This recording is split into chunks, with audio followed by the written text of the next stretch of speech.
लाड़काणनि में corona virus जा case ज़ाहिर थियण खां पोइ नसीराबाद जे मुख़्तलिफ़ पाड़नि खे सील कयो वियो आहे। तफ़सील ॿुधाए रहियो आहे अल्लाह बख़्श कुरैशी।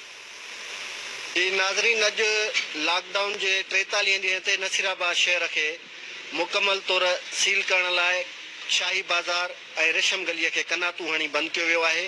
उन खां अलावा शहर जा जेके दाख़िली रस्ता आहिनि उहे पिणु बंदि कया विया आहिनि, जिन में डेरा रोड, बाडरे रोड, वारे रोड, गाजी रोड, इन्हनि खे मुख़्तलिफ़ रुकावटूं विझी बंदि कयो वियो आहे जीअं ॿाहिरीं सवारी ऐं ॿाहिरियां माण्हू शहर में दाख़िल न थी सघनि। इन खां सवाइ शहर में सिर्फ़ु सब्ज़ी, फ्रूट, मच्छी ऐं मेडिकल स्टोर जा दुकान खुलियल आहिनि।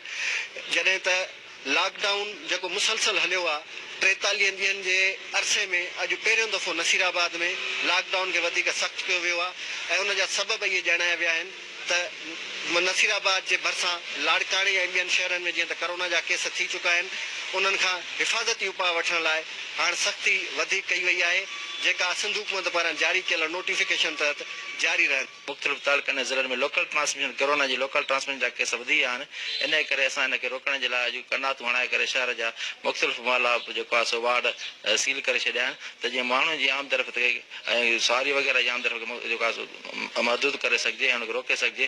अॼु थोरो सवाइ इन करे सख़्ती कई आहे जो शाही बाज़ार, रेशम गली जा काफ़ी दुकानदार दुकान हेठि मथे पिया कनि।